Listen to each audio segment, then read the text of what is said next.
সুপ্রভাত বন্ধুরা, আজ 16 জুলাই বৃহস্পতিবার। শুরু করছি চিন্তনের মুখ্যবার্তা। আজকের মুখ্যবার্তার বিশেষ বিশেষ বিভাগগুলি: আন্তর্জাতিক সংবাদ, দেশের সংবাদ, রাজ্যের সংবাদ এবং খেলার সংবাদ।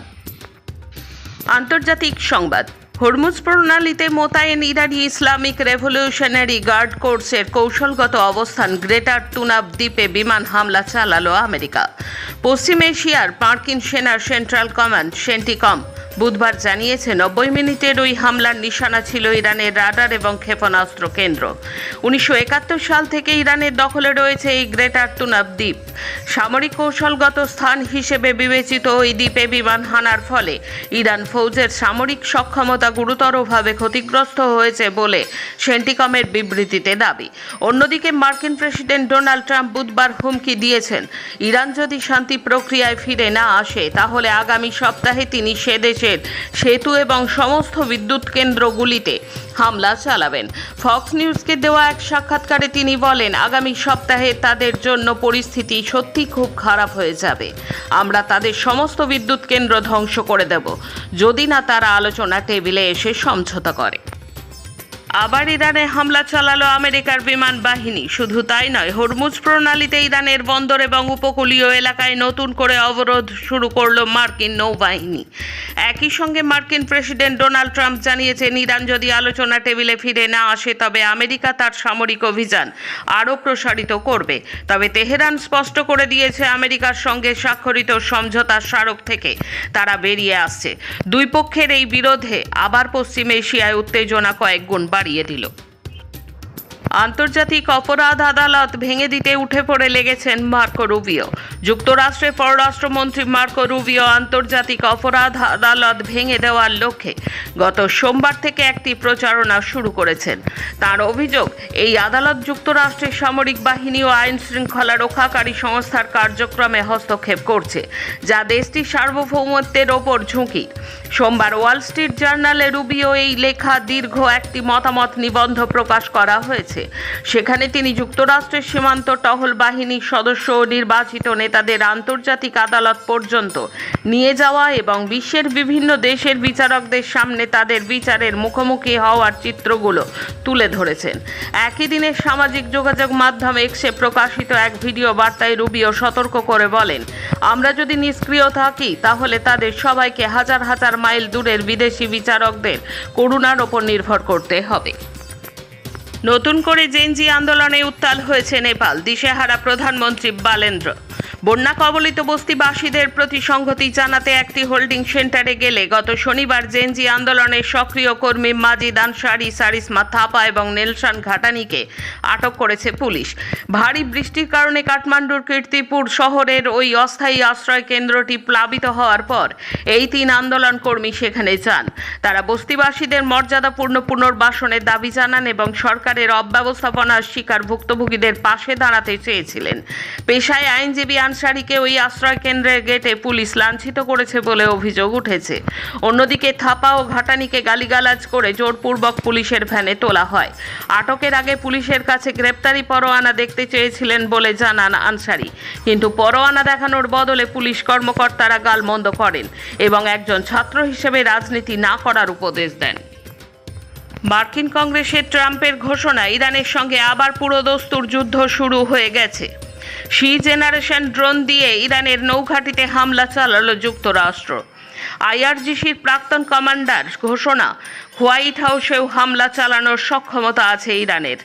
হরমুজ প্রণালীতে ইরানের ক্রুজ ক্ষেপণাস্ত্র হামলায় ভারতীয় ক্রু নিহত, আহত 8। আসছি দেশের খবরে। ভারতের জাতীয় ও পারমাণবিক সুরক্ষায় এক নজিরবিহীন আঘাত। দেশের বৃহত্তম পরমাণু বিদ্যুৎ কেন্দ্র তামিলনাড়ুর কুদামকুলাম নিউক্লিয়ার পাওয়ারের ব্লুপ্রিন্ট এবং সরবরাহকারীদের তালিকা ফাঁস হয়ে গেল ডার্ক ওয়েবে। আন্তর্জাতিক সংবাদ সংস্থা রয়টার্সের একটি চাঞ্চল্যকর প্রতিবেদনে এই তথ্য সামনে এসেছে। ওয়ার্ল্ড লিঙ্কস নামের একটি কুখ্যাত আন্তর্জাতিক র্যানসামওয়্যার হ্যাকার গোষ্ঠী এই বিপুল পরিমাণ গোপন নথি ইন্টারনেটের অন্ধকার দুনিয়ায় আপলোড করেছে। হ্যাকারদের দাবি এই সমস্ত গোপন নথির উৎস হল শিল্পপতি অনিল আম্বানির নেতৃত্বাধীন রিলায়েন্স গ্রুপ। প্রধানমন্ত্রী নরেন্দ্র মোদীর পারমাণবিক শক্তি সারণী বৃদ্ধি পরিকল্পনার অন্যতম প্রধান কেন্দ্রবিন্দু হল তামিলনাড়ুর এই কুডামকুলাম প্ল্যান্ট।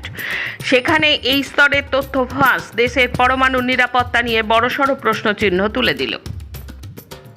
রাম মন্দিরের দানের টাকা চুরি যাওয়া নিয়ে দেশ জুড়ে তোলপাড় চলছে। কিভাবে এই জালিয়াতি হলো, চুরির টাকা কোথায় গেল, এইসব প্রশ্ন নিয়ে যখন ধোঁয়াশা বাড়ছে, ঠিক তখনই এক বিতর্কিত মন্তব্য করে শোরগোল ফেলে দিলেন উত্তরপ্রদেশের বিধানসভার স্পিকার সতীশ মাহানা। চোরদের কার্যত আড়াল করে তিনি দাবি করেছেন, যারা মন থেকে দান করেননি কেবল তাদেরই মনে হচ্ছে যে টাকাটা চুরি হয়েছে। সাংবাদিকদের মুখোমুখি হয়ে সতীশ মাহানা বলেন, যারা মনে করছেন রাম মন্দিরের অনুদান চুরি হয়েছে, আসলে তাদের ভক্তির অভাব রয়েছে। ভক্তি ভরে দান করেননি বলেই হয়তো এখন তাদের মনে হচ্ছে টাকাটা চুরি হয়েছে।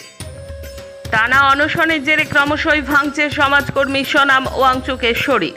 কিন্তু শারীরিক অবস্থার চরম অবনতি ঘটলেও কোনো অবস্থাতেই অনশন মঞ্চ ছাড়তে নারাজ লাদাখের এই সমাজকর্মী। বুধবার তার এই আমরণ অনশন আন্দোলন 18 দিনে পরে। এই পরিস্থিতিতে সোনামের জীবন রক্ষা ও স্বাস্থ্য নিয়ে গভীর উদ্বেগ প্রকাশ করে এবার সরাসরি দিল্লি হাইকোর্টের দ্বারস্থ হলেন এক আইনজীবী। সোনামকে দ্রুত হাসপাতালে স্থানান্তরিত করে জোর করে খাওয়ানোর আবেদন জানিয়েছেন তিনি। সেই আর্জির ভিত্তিতেই মামলা দায়ের করার অনুমতি দিল দিল্লি হাইকোর্ট। দিল্লির যন্তর মন্তরে সোনাম ওয়াংচুকের দীর্ঘ অনশন আন্দোলন নিয়ে আদালতের হস্তক্ষেপ দাবি করেছেন আইনজীবী রাকেশ কুমার সাইনি। গত 10 বছরে দেশে গড়ে প্রতিদিন বন্ধ হয়েছে 25টি স্কুল। ড্রপ আউটের শিকার হয়েছেন প্রায় 2.26 কোটি পড়ুয়া। নীতি আয়োগের পরিসংখ্যান অনুযায়ী দেশে 95,000 সরকারি স্কুল বন্ধ হয়েছে বিজেপি সরকারের আমলে। 2014-15 সালে গোটা দেশে সরকারি স্কুলের সংখ্যা ছিল 83,000, এখন যা কমে হয়েছে 79,000। একদিকে কমেছে সরকারি স্কুল, অন্যদিকে পাল্লা দিয়ে বেড়েছে বেসরকারি স্কুল। 10 বছরে 2,88,000 থেকে বেসরকারি স্কুল বেড়ে হয়েছে 5,31,000। নীতি আয়োগের এই রিপোর্ট বলছে 2014-15 শিক্ষাবর্ষের তুলনায় গত 10 বছরে স্কুল পড়ুয়া কমেছে 2 কোটির বেশি। রাশিয়ার আন্তর্জাতিক মহাকাশ স্টেশনে পৌঁছলেন ভারতীয় বংশোদ্ভূত মার্কিন নাগরিক মেনন। পাসপোর্ট নাগরিকত্বের প্রমাণ নয়, জানালো বিদেশ মন্ত্রকও। বন্ধ ঘরে লাঠি দিয়ে মার, বিজেপি শাসিত উড়িষ্যায় ফের আক্রান্ত দলিত যুবক। এনসিআরটির শীর্ষ প্যানেলের মাথায় সংঘ ঘনিষ্ঠ এনজিও প্রধানকে নিয়োগ, আরটিআই আবেদন ও তথ্য গোপন কর্তাদের। এখন রাজ্যের খবর। বুধবার ভর সন্ধ্যায় হাওড়ার ডোমজুড়ে বালুহাটি গ্রাম্য হিতকরী গার্লস স্কুলে 10ম শ্রেণীর ছাত্রী ঋতিকা সামন্তকে প্রকাশ্যে ছুরি মেরে খুনের ঘটনাটি ঘটেছে আন্দুলঘাটির বাজার চাঁদনি বাগান এলাকায় প্রধান রাস্তার ওপর।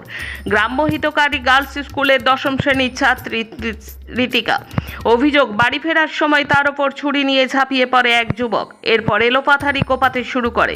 পথ চলতি মানুষ এগিয়ে আসেন এবং যুবককে মারধর করে পুলিশে খবর দেয়।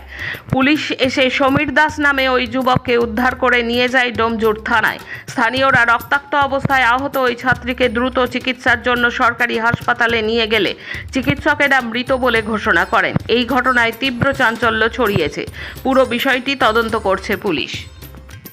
পুরসভার ভবন নির্মাণের নামে ব্যাংক থেকে প্রায় 4 কোটি টাকা ঋণ নিয়ে প্রতারণার অভিযোগ উঠল হাওড়ার এক ব্যবসায়ীর বিরুদ্ধে। তার 2 সহযোগী এবং তাকে মঙ্গলবার রাতে গ্রেপ্তার করেছে পুলিশ। বুধবার ব্যাংশাল আদালতে তাদের পুলিশি হেফাজতের নির্দেশ দিয়েছে। অভিযোগ, ভুয়ো নথি এবং নকশা দেখিয়ে তারা ব্যাংক থেকে 3,90,00,000 টাকা ঋণ নিয়েছিলেন, কিন্তু সময়ে তা পরিশোধ করেননি। ধৃতের নাম মানস রায়। কলকাতা পুলিশের গোয়েন্দা বিভাগের একটি দল হাওড়ায় অভিযান চালিয়ে তাকে এবং তার 2 সহযোগীকে গ্রেপ্তার করেছে। গোয়েন্দারা রাতে চ্যাটার্জি হাট থানা এলাকায় নন্দলাল চ্যাটার্জি লেনের একটি ফ্ল্যাটে অভিযান চালান। সেখান থেকে নগদ 1,55,00,000 টাকা উদ্ধার করা হয়। সেই সঙ্গে ধরা পড়েন অভিযুক্তরাও। কলকাতা হাইকোর্ট পশ্চিমবঙ্গ সরকারকে আগামী 6 সপ্তাহের মধ্যে অবসরপ্রাপ্ত পুলিশ আধিকারিক প্রণব দত্তের বকেয়া গ্র্যাচুইটি সুদ সহ মিটিয়ে দেওয়ার নির্দেশ দিয়েছে। দীর্ঘ 16 বছরের আইনি লড়াইয়ের পর এই রায় এসেছে। আদালত স্পষ্ট জানিয়েছে যে শুধুমাত্র ফৌজদারি মামলা বিচারাধীন থাকার অজুহাতে কোনো কর্মীর অবসরকালীন প্রাপ্য অনির্দিষ্টকালের জন্য আটকে রাখা যায় না। প্রণব দত্ত 1978 সালে রাজ্য পুলিশে যোগ দেন এবং 2000 সালে হাবড়া থানার ভারপ্রাপ্ত আধিকারিক ওসি থাকাকালীন একটি ঘটনার জেরে আইনি জটিলতায় জড়িয়ে পড়েন। স্টেট অ্যাডমিনিস্ট্রেটিভ ট্রাইব্যুনাল জানিয়েছিল যে ফৌজদারি মামলা চলার কারণে তিনি অবসরকালীন ভাতা পাবেন না। সেই নির্দেশকে চ্যালেঞ্জ করে 2013 সালে তিনি কলকাতা হাইকোর্টের দ্বারস্থ হন। মাঝনদী থেকে 4 পর্যটককে বাঁচালো যুবক, চাঞ্চল্য দুধিয়ায়। দার্জিলিংয়ের দুধিয়ার বালাসন নদীতে মাঝরাতে গাড়ি নিয়ে আটকে পড়া 4 পর্যটককে উদ্ধার করে স্থানীয় যুবকেরা এক বিরাট বিপদের হাত থেকে বাঁচিয়েছেন। স্থানীয় বাসিন্দাদের সাহসিকতা ও তৎপরতায় কোনো প্রাণহানি ঘটেনি। দুধিয়ার ডাম্পেতা এলাকায় বালাসন নদীতে একটি থার এসইউভি গাড়ি নিয়ে 4 জন পর্যটক, 2 জন পুরুষ 2 জন নারী নদী মাঝখানে আটকে পড়েছিলেন। মেলেনি একাদশ শ্রেণীর রেজাল্ট, ফলত বেশ কয়েক মাস পেরিয়ে গেলেও এখনও দ্বাদশ শ্রেণীতে ভর্তি হতে পারেনি অনেক ছাত্রছাত্রীরা। সেই সঙ্গে স্কুলে মিলছে না মিড ডে মিল, নেওয়া হচ্ছে না কম্পিউটার ক্লাস। এমনি ঘটনা ঘটেছে দক্ষিণেশ্বরের দক্ষিণেশ্বর হাই স্কুলে। এই কারণে বুধবার স্কুলের গেটে তালা মেরে রাস্তা আটকে অবরোধ জানায় ওই স্কুলের পড়ুয়া সহ তাদের অভিভাবকেরা। শেষে খেলার খবর। ফিফা বিশ্বকাপ 2026 তীব্র প্রতিদ্বন্দ্বিতাপূর্ণ ম্যাচে আর্জেন্টিনা 2-1 গোলে ইংল্যান্ডকে হারিয়ে ফাইনালের টিকিট নিশ্চিত করেছে। আর্জেন্টিনার হয়ে এনজো ফার্নান্দেজ এবং লাউতারো মার্টিনেজ গোল করেন।